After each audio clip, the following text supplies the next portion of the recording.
There are too many people who are in positions of power who don't have anyone they care about who serves. When you don't care about something, it's hard to pay attention to it. There's a lot of antagonism that's grown between military personnel and civilians.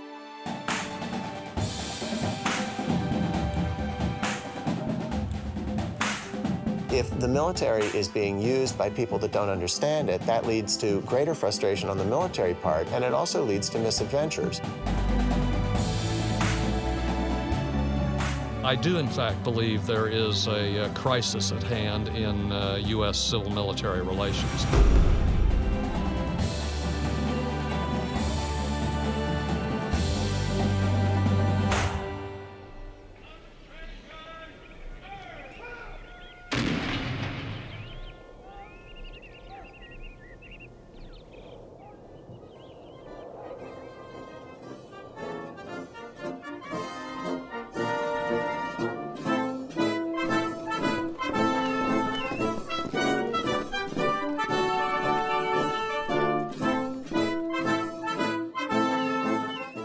Our work is appreciated, of that I am certain. There isn't a town or a city I visit where people do not convey to me their great pride in what we do. Even those who do not support the wars support the troops. But I fear they do not know us.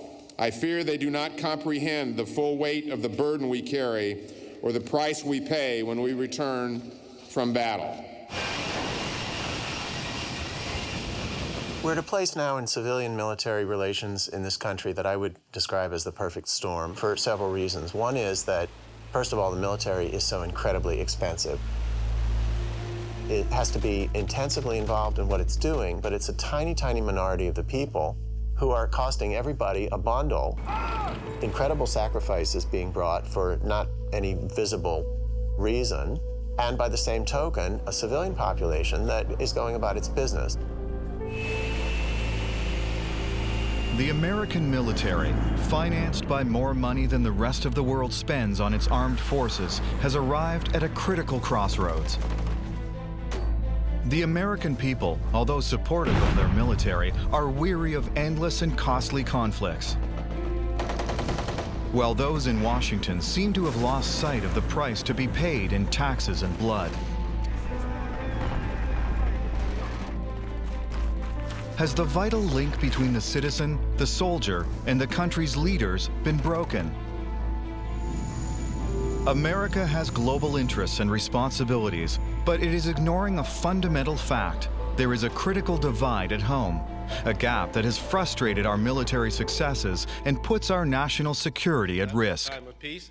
This is a time of war. It's the longest war in our history, and it has been fought by the smallest share of our population in any wartime situation. The American people themselves have not been called upon to make any specific kind of sacrifice. We haven't been selling war bonds. We haven't raised taxes to pay for the war. Indeed, early on, a lot of the folks in the military sort of say to themselves, you know, we went off to war and everybody else back home went off to Walmart. How did this gap between the military and the people start? New York's prestigious Columbia University holds a key. Since 1916, Columbia has had a historic connection to the U.S. Navy through the NROTC, or Naval Reserve Officers Training Corps. The goal was to link the military with university life and the leaders of tomorrow. But in the spring of 1968, protests over racism, the draft for the war in Vietnam, and the presence of the NROTC on campus ignited a riot and changed a generation's attitudes towards the military. There was a rally, student rally here in this open space. I stood here with my friend, the eminent public intellectual Dan Bell, and we watched this growing assembly. And Dan said to me, at this point, it will either dissipate or blow up. And it blew up. And this university is now a means of production producing the been bought out. This university is mostly for servicing the war machine. Alan Silver's courses on American society were popular with many students who questioned the Vietnam War and the presence of the NROTC on campus. The NROTC program here, as at other campuses, brought the war home, as the phrase was at the time. It was a palpable presence of the military on campus, in uniform, at a time when the Vietnam War became more and more intolerable, not only to students, by the way, but to people like me as well. This building, Low Library, became a natural target for the student uprising.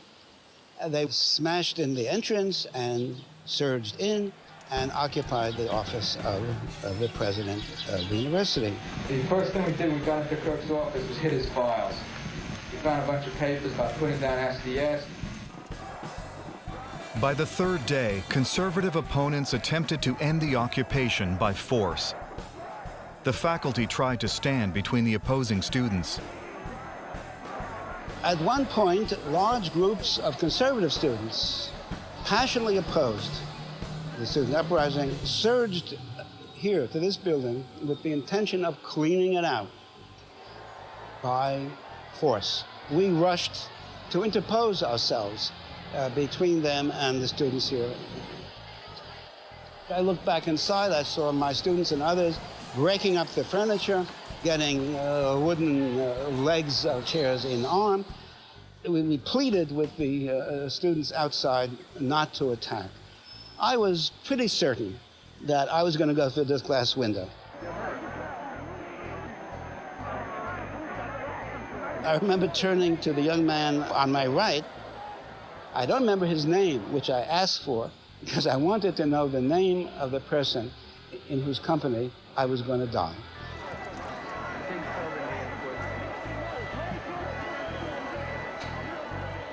As the protest continued, Professor Silver joined a faculty team that negotiated with the student leadership.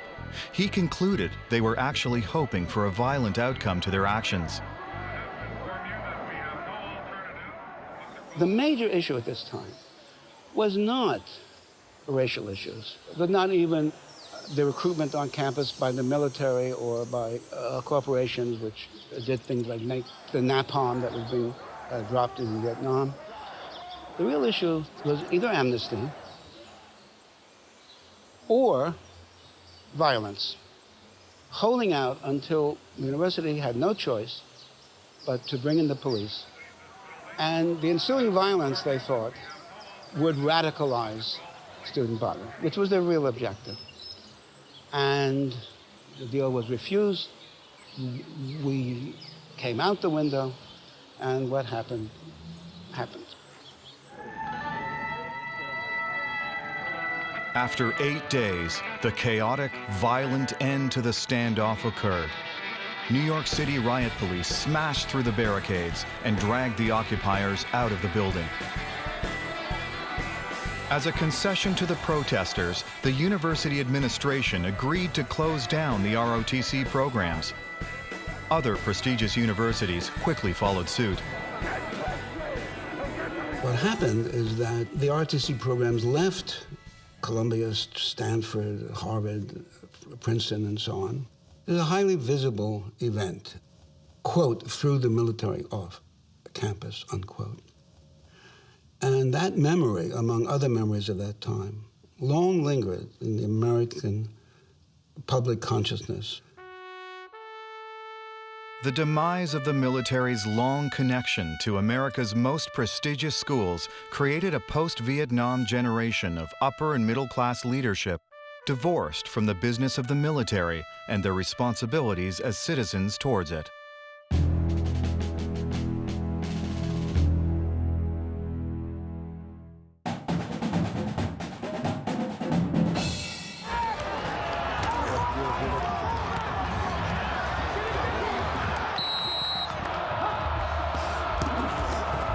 The Black Knights from the Military Academy at West Point faced the University at Buffalo Bulls in upstate New York.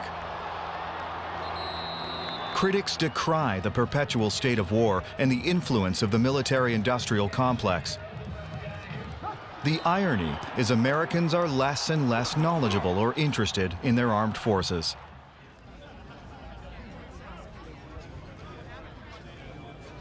Greg Foster, a West Point grad and former Army officer, is a professor at Washington's National Defense University, where he teaches national security studies to senior officers.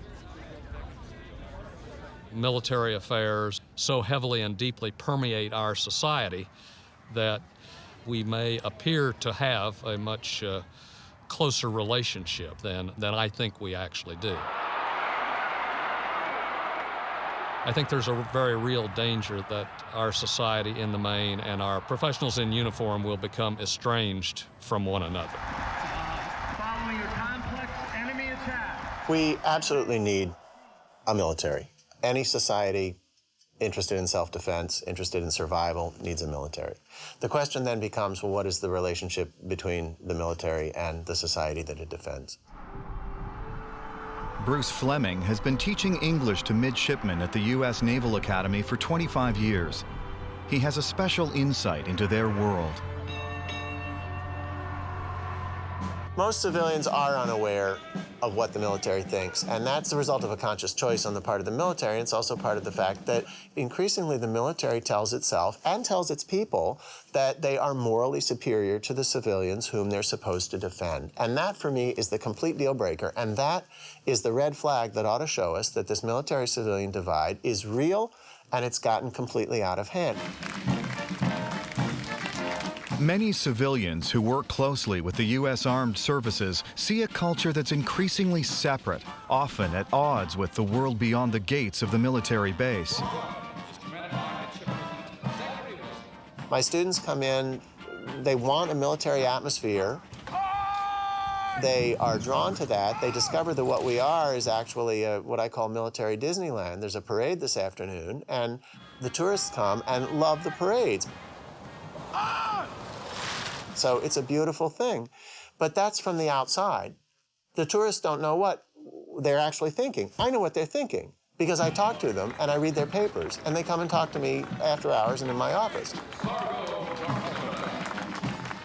There's something fundamental about the military mindset, which is very appealing to men and now increasingly women of action, as we might call them, the people who see themselves as we're going to cut through this stuff here, we're going to go right for the goal and nothing's going to stand in our way. We're actors, we're not thinkers. Listen to the words of Teddy Roosevelt, 26th U.S. President, statesman, activist, conservationist, man of action. Words from a speech in 1910 that are still required reading at the Academy.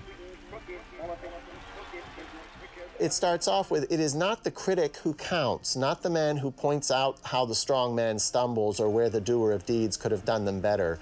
The credit belongs to the man who is actually in the arena, whose face is marred by sweat and dust and blood, who strives valiantly, who errs, and it's difficult not to get into the whole body language that goes with this, where you thunder out, and they can thunder out. It goes on, who at the word, if he fails, at least fails while daring greatly, so that his place shall never be with those cold and timid souls who neither know victory nor defeat.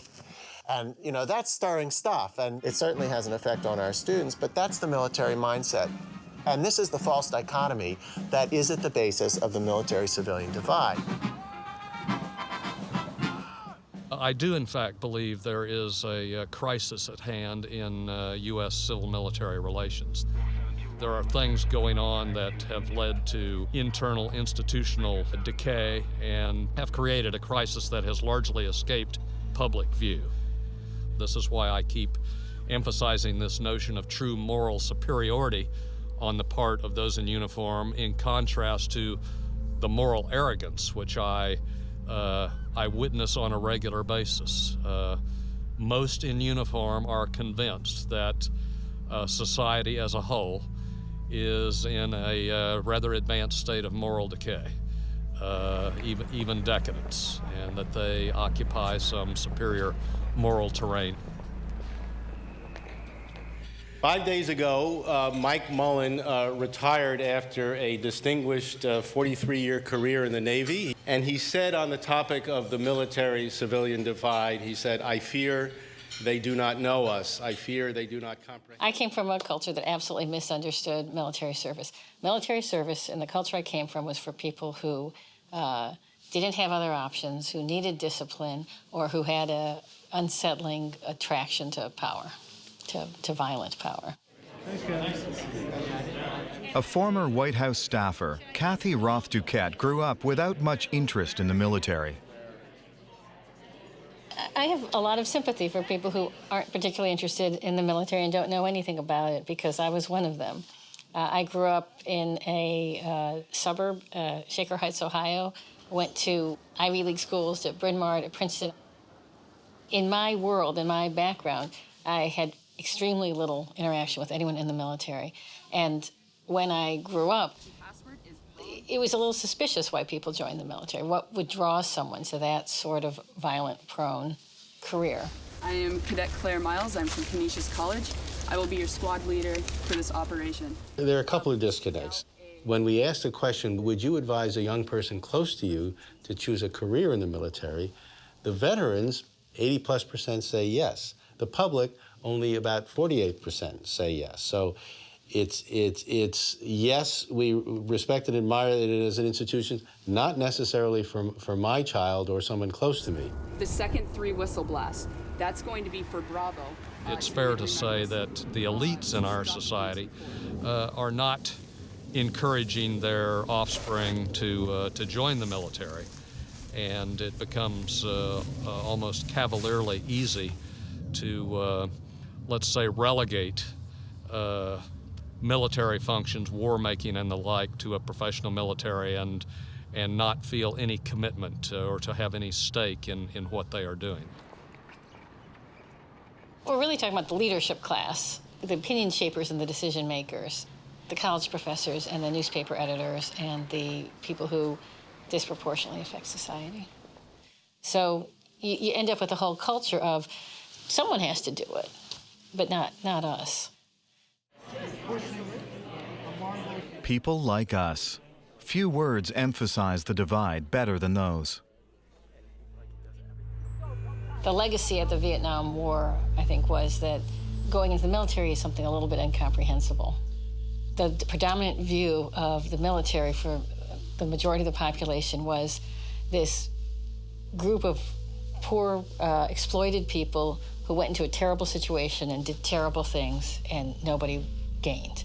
Now, we still needed a military, but what became the most comfortable way to address the fact that we needed the military was to just let it happen somewhere in some corner and not address it among polite company.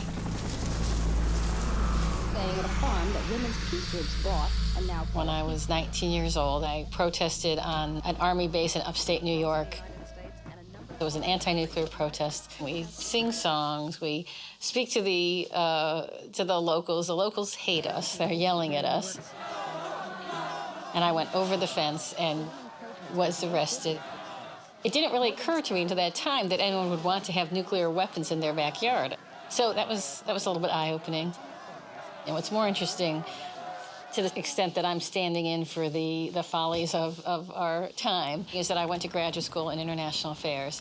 And I graduated without knowing the difference between the Air Force and the Marine Corps. And I didn't know the difference between a sergeant and a lieutenant colonel. And not only didn't I know those things, but when I realized I didn't know them, I thought that was just fine. I thought that it was nice that we lived in the kind of world where you didn't have to know those kinds of things. Kathy's opinion was transformed by an event that made her want to bridge the two solitudes of military and civilian life. She's even co-authored a book about her experience. Why did I ever write a book like this? Someone who really had very little interest in the military and very little appreciation for it, because I fell in love with someone who was in the military. First, I got to know people who served, and that happened because I worked in Democratic politics, and I went to work in 1992 for a young governor from Arkansas, and against all odds, he won, and we all went to the White House. And when you arrive in the White House, you know, among the high-ceilinged rooms and lovely landscaped lawns, you find a lot of military people. And not only are they there, but they're extraordinary, the people who are there.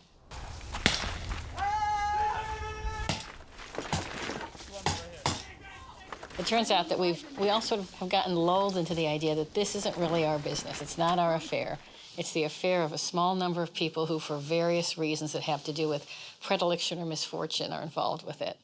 And for those people, it matters. For us, it doesn't. Even though ours is the province of what we do with our military, the fact that we don't know how it does what it does or who they are doesn't matter. And on the face of it, when you say it out like that, it's clearly absurd.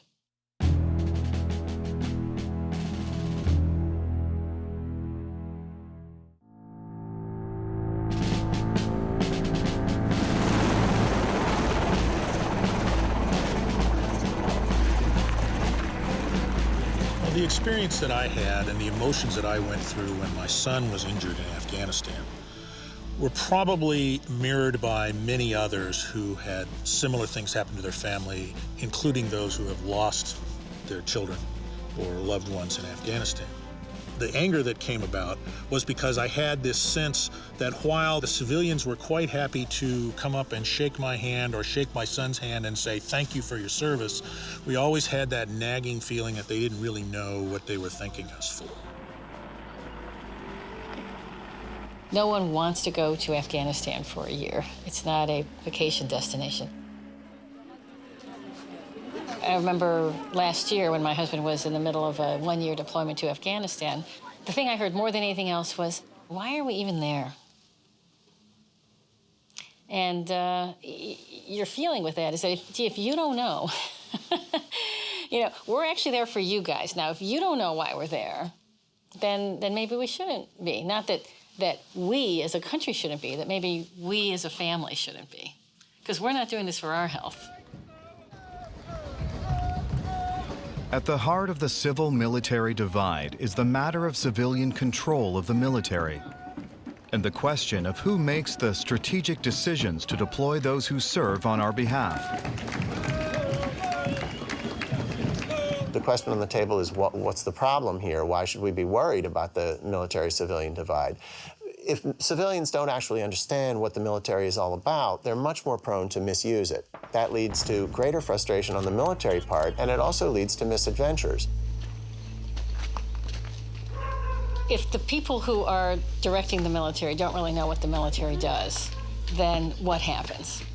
What it shouldn't be is that, well, should we go into Iraq or Afghanistan? Let's ask the generals. Because this is actually not the province of the generals. What should we do? Because here's what the deal is in a democracy with the military. We have to act, but the whole country can't act in unison. So the whole country has to decide, and a small group has to be the actors. And the actors can't be the deciders, because that's too dangerous and that's too much power. Don Inbody is a former U.S. Navy captain who has run the Navy ROTC program at the University of Texas. He thinks it's the military that needs to put more effort into thinking strategically. It's been argued that the United States military has a deficit in the ability to think strategically, particularly thinking strategically for the benefit of the political needs or the political goals of the country. I generally agree with that. It's largely because strategic thinking is so hard that it is easier to just push your effort to the operational and tactical. What we're not good at is connecting what the military does to the political goals.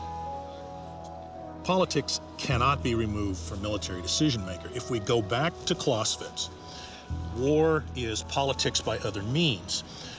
And what that really means is that if the country has decided for whatever reason that it needs to go to war, that it's there not just for the sake of war, it's there to meet some other political end, and therefore, how can you use this tool to meet a political end without having politics involved in it? But politics involves politicians. Lorelei Kelly is a national security expert in Washington. She says it's the politicians who are lacking in strategic vision. I know that when I came to D.C., it was from Stanford University in California. I actually was born in Northern California and grew up in the Berkeley Hills, to be a complete stereotype. I did come out of peace studies and conflict resolution, and so I wasn't expecting when I came to D.C. to have the first organization in the government embrace me be the U.S. Army. And the Army grabbed me and said, we need to talk about conflict resolution. We need different ways to solve problems in the world today. A lot of people think Congress is dysfunctional in this country. And what I found over years of working on Capitol Hill is members of Congress are about 10 to 15 years behind the military in understanding fundamentally that we're bringing the wrong set of tools to fix problems in today's world. The members of Congress with military service have declined since the Second World War. Even in 1969, 74% of the senators and congressmen had military experience. Today, only 21% have served. I think that the military as an institution is functionally the most progressive agency in government. The military not only has the people and the resources, it thinks in a strategic way. It thinks tactically, operationally, and strategically. For an officer, this is called unity of effort. There's nothing equivalent to that way of thinking on the civilian side. And I would argue it's a civilian failure of imagination, a civilian failure of educating and learning to keep up with this thought process in the military. So if you think Congress can't do domestic policy, wait till you get to national policy, then wait till you get to global policy. It can't. I'm not a proponent of complete separation of the civilian world and the military world. Certainly at the senior levels, there needs to be a very good overlap so that they understand each other. Because the more it is separated, the less likely it is that the political leaders understand how to use the military organization effectively. And the more likely it is that the military will start to see itself as a separate caste that is somehow socially different from the society which it is called to protect. And I think that's dangerous.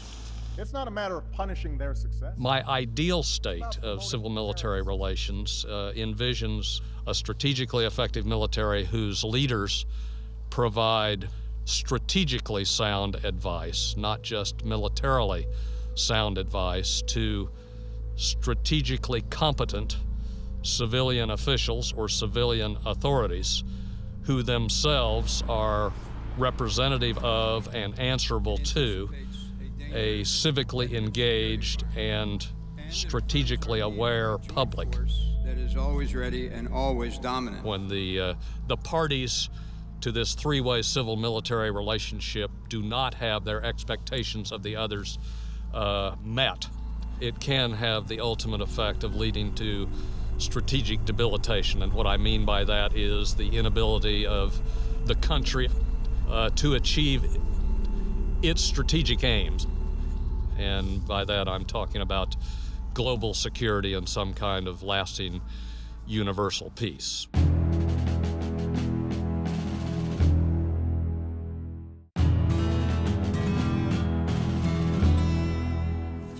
Sir, since you're the man of the house, I'm going to ask you just a couple of questions. I think what's happened in our political culture in this country is that the only people allowed to talk about virtue in the public square anymore are wearing a uniform. And what that's done to us is put incredible burdens on people in uniform. I wrote A Woman's Guide to Talking About War and Peace for women candidates because I was training women candidates around the United States. So I wrote this book. It was just a 101 about defense and how do you reframe security, because we have let that conversation lapse. My name's Rachel Kleinfeld, and I started the Truman National Security Project along with my co-founder, because we wanted to recruit, train, and position a new generation to lead on national security, who understood the military could bridge that civil-military divide so that our policymakers and political leaders were comfortable with the military, could lead as civilians are supposed to lead. So let's talk about just what is the military today? What does it look like? I kind of divide this up because, again, this is 101, and we're going to talk a little bit about the politicization of the military, too. It's not a university classroom, but a classroom nonetheless. Rachel Kleinfeld's project is ambitious in scope. Politics in the military. We're trying to debunk myths, help people understand that today's military actually reflects our civilization in a pretty natural way. Everybody knows who the Secretary of Defense is today? The Secretary of Defense has warfighting authority. We offer Military 101 to everyone who can possibly be imagined. We train Military 101 on college campuses. We teach summer interns about it. We train rising politicians, people in Congress, members of Congress, their staff members. When you say advising the president, that includes war. Yes, but he's not giving orders related to the war. He's giving advice. Okay. So there's a distinction. It's important for the people who are leading the country and the staff of those people who are helping them lead the country really understand the military and military culture. So we do a lot of training with veterans who are leading the training. If I were to use the example of the troop surge that the president announced at the end of 2009, the president issues that order, that goes to the Secretary of Defense, and that order then goes overseas to the combatant commander.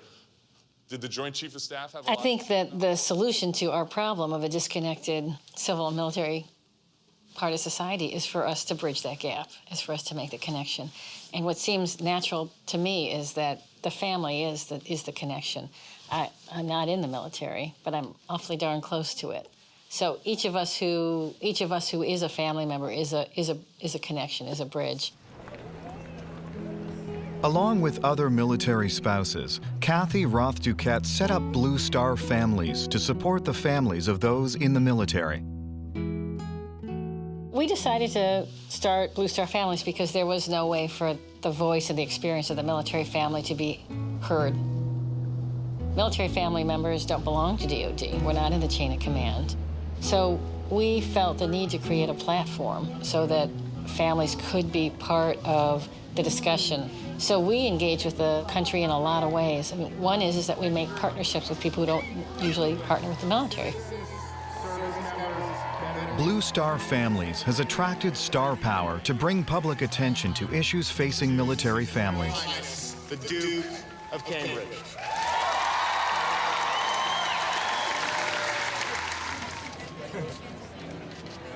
We're working on finding outlets for military children. 2 million children in this country, over 2 million children now, have sent a parent to war in the last 10 years. Because that's, as a country, our moral responsibility. Those kids did not volunteer.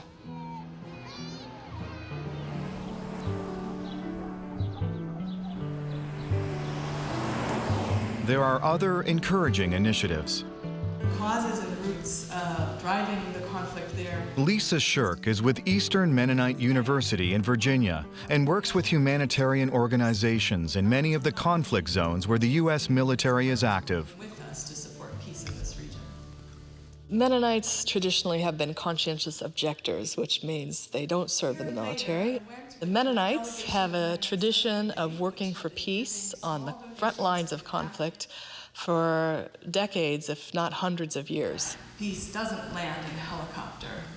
And if it does, it can only help build the peace that is growing from the ground up. But if when I go to talk to a military audience, I feel like I'm getting poison darts at me. Many of them have been told that they need to relate to people like me and listen to people like me. So I'm brought in as a speaker, a good first step. Because, the poison darts stop after a while when I say I'm the one standing next to you at Dulles Airport flying to Iraq, and I'm hugging my children goodbye and crying the same time you are.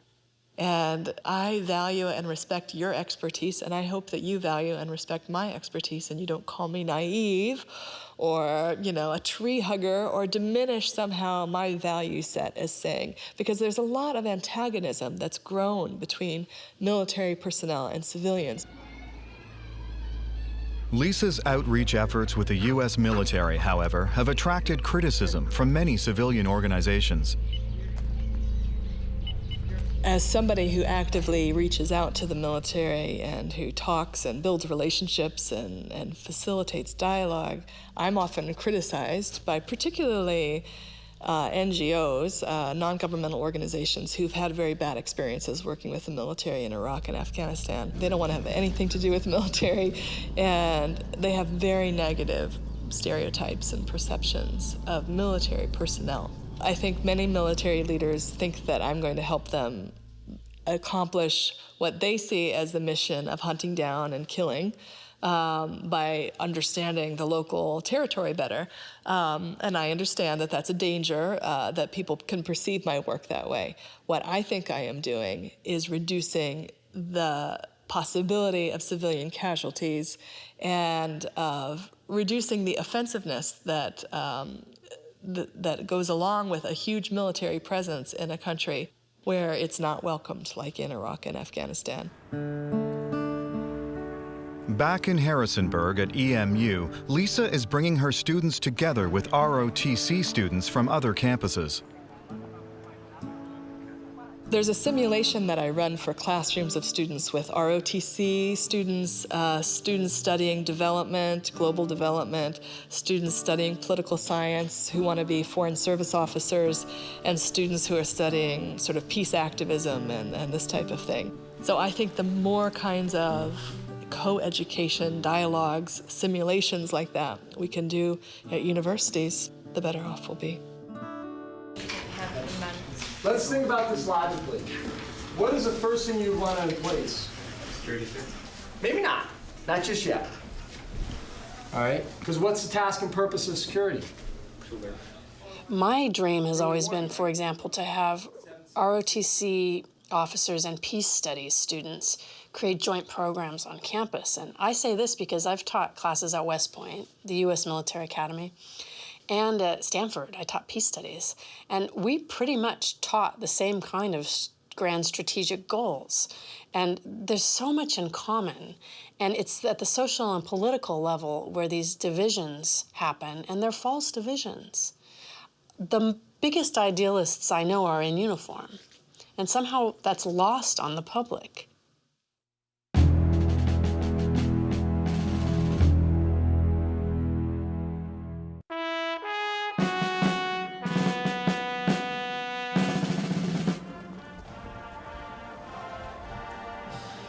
There is a substantial part of America where there is little or no divide between civilians and soldiers, where patriotism, service in uniform, and deep respect for the military is as natural as football on a sunny Saturday in autumn.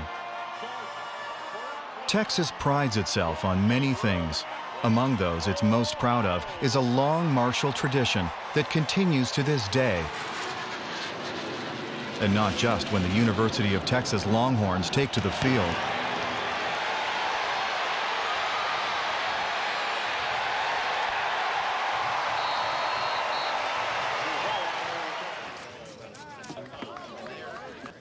An enthusiastic alumni association supports the NROTC program.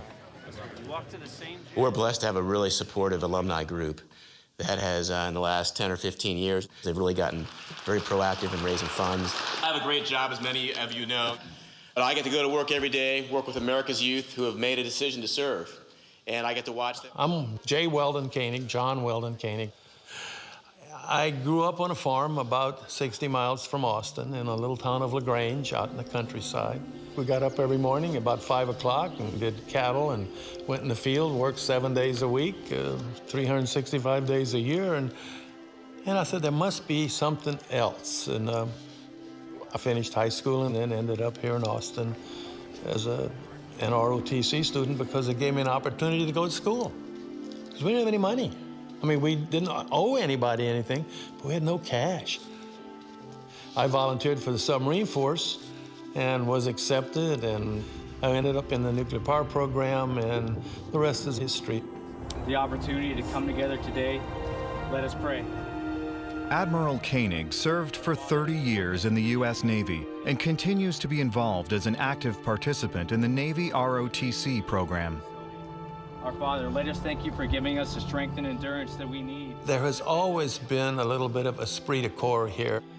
As soon as I got out of the Navy, though, I moved back to Austin and immediately got involved with it because I liked those guys. The eyes of Texas. Hook 'em horns, here we go. The eyes of Texas are upon you.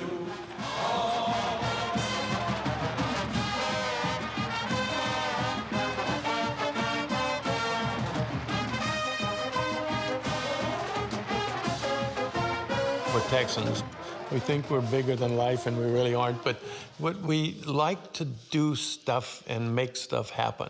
And there was an interest in doing something for the youngsters that serve here today, and that was to provide them a scholarship. Texas take care of Texans, there's no doubt about that. Their heritage is at stake, and they're passionate about making sure that their future junior officers get the best possible opportunity to succeed. I've never heard them say no.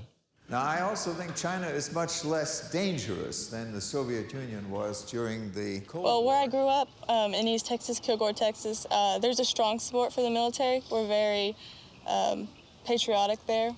So I always grew up having a deep appreciation for the military and what they do for our country. Physics from the University of California. My father never pushed me into anything with the military, but he always said, look at these men serving in uniform and what they do. This is what they stand for. And it always resonated with me. So when I had a chance to come to college and participate in the Navy ROTC, I signed up. And I'm a remarkable family. My stepfather is in the Army. He retired as a full colonel. Everyone in Texas is very supportive of the military. This just happens to be one of the places where people really, really do have a very healthy support of the military. Support for the military in Texas is not an issue, but the self-selecting nature of military recruitment is raising concerns.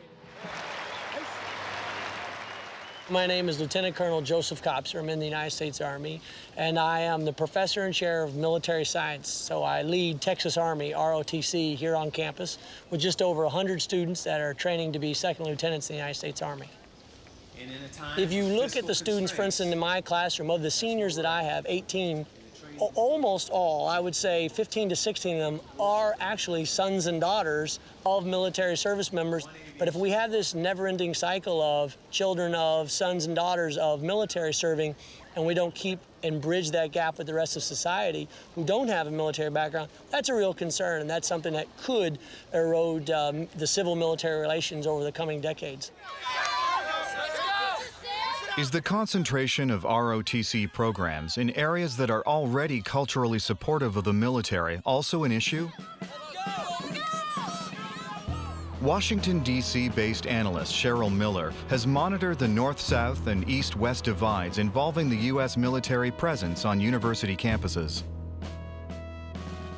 If you look at ROTC today, you see ROTC is concentrated in the South. I mean, if you look at, say, like Alabama, 5 million people, you've got 10 just Army ROTC programs. You look at New York City, they've got just 4 ROTC programs for all 3 branches. They only have 2 Army programs. Chicago has 1 Army program. Los Angeles, 12 million people. They have 4 ROTC programs, all 3 branches again. And so you see this kind of huge disparity. And I'm just going to push you in and make sure you get all that equipment off, right? All right. Ready? Guys, legs come up. Oh, my feet.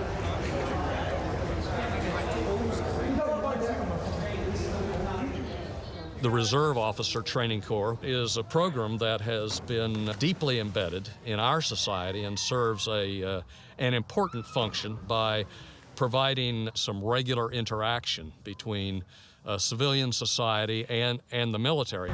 Great job today. ROTC was seen as a way to kind of diffuse military knowledge, military experience throughout the nation by bringing in college-educated soldiers who were kind of part of this mediating structure. You know, they had 1 foot in the college, the civilian life, and they had 1 foot in the military. As well as campuses in the South and West, ROTC has kept up its links with smaller colleges around the country. Right now, I believe 60% of the officer corps in the United States comes from the ROTC programs. I think it's very important that people who are going to have that kind of influence also have the opportunity to have a good liberal arts education, which is what they will get at a Jesuit college like Canisius College. We talk about ourselves as being the place where leaders are made, and leadership is an important part of what we do here at Canisius. Get set, begin. The thing that's great about the ROTC program at private colleges is that civilians, such as just other people in the campus who aren't involved in the ROTC program, usually have a friend or two who are in the ROTC program. My freshman and sophomore year, almost my entire friend base was based off of people who were not in the ROTC program. It gives them a little bit of ownership in knowing that they have a friend who very soon will be a leader in the United States Army. It gives them a little perspective.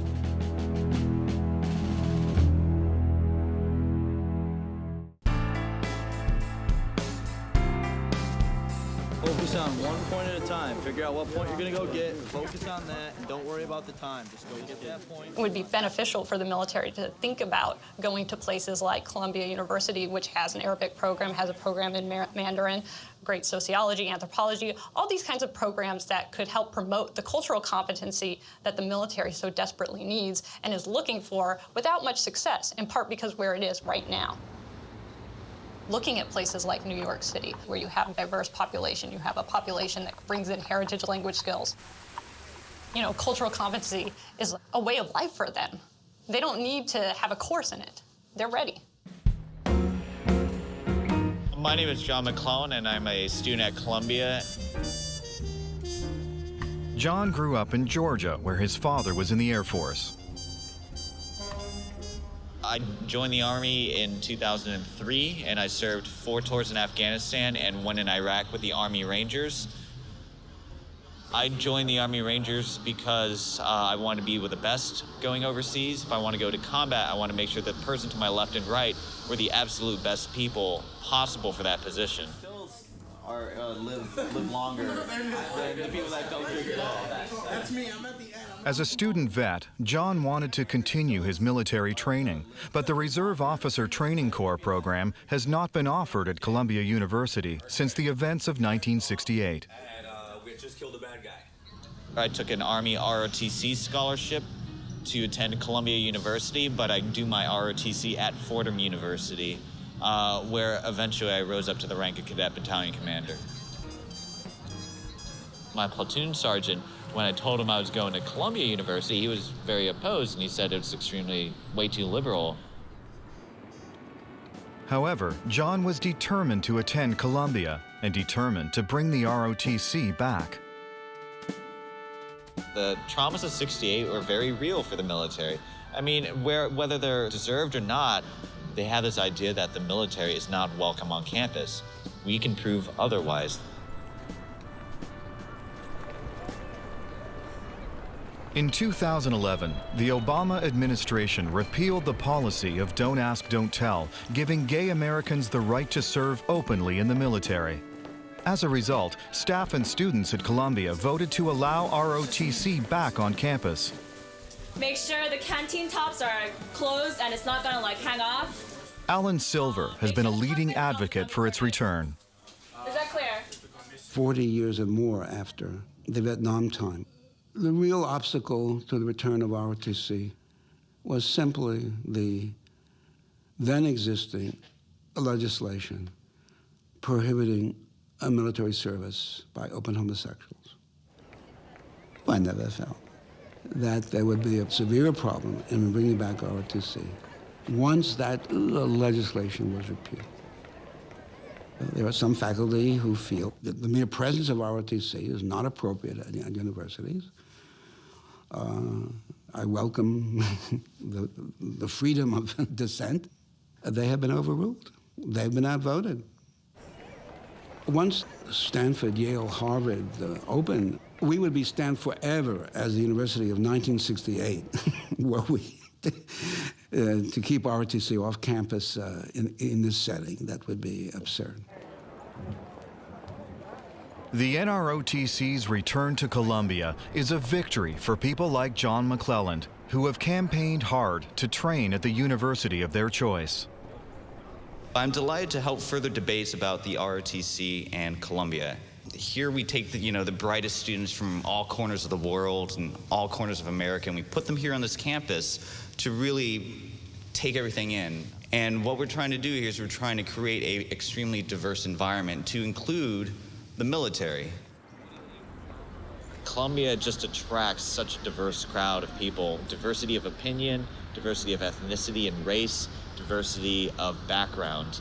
And by having all those different people here that you really weren't exposed to in the South or in the military, you have friends that, are from the left politically or from the right politically, but they can get along and have a great coffee debate. And so those endeavors right there is what I think is the reason why we serve, is so people can do those type of things. A lot about being a veteran at Columbia and also a cadet at ROTC is about transmitting experiences. My enlisted experience helps me as a cadet, not only in leadership style, but what I want to do is I want to give people a taste of what the military truly is like. There's very few times that you will be given the opportunity to walk through bucolic Brooklyn Heights and see an ROTC cadet or any soldier walking down the street in his uniform. ROTC gives us the opportunity to have people realize that there is still a military out there that they need to support. I think above all, the significance is symbolic. What it means to America, what it means on the campuses, is that those who come from privileged backgrounds or who have a head start in life are serving along with others. That's a contribution to the sense of national solidarity and of shared sacrifice and equality of sacrifice, potentially in war, which risks injury and life, which is appropriate for a democracy.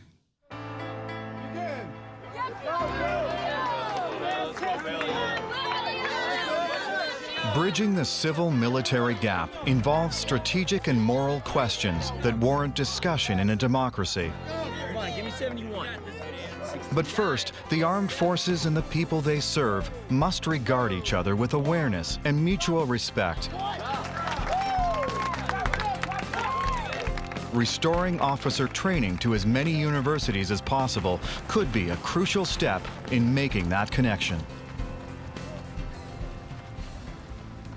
The reason that the larger society should understand the military is not because we want to be nice to the military.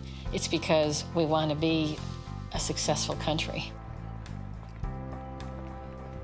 How do we get people in places where they can naturally know people are in the military? Well, one good way to do it is to recruit everywhere. Another good way to do it is to have ROTC on universities, particularly elite universities, because then you'll go through school and you'll get to know somebody, and this is your buddy, but 10 years later, he's on the front line, and you're going to read the news a little bit more carefully because that's your buddy who's out there, and you'll be engaged a little bit more because of that.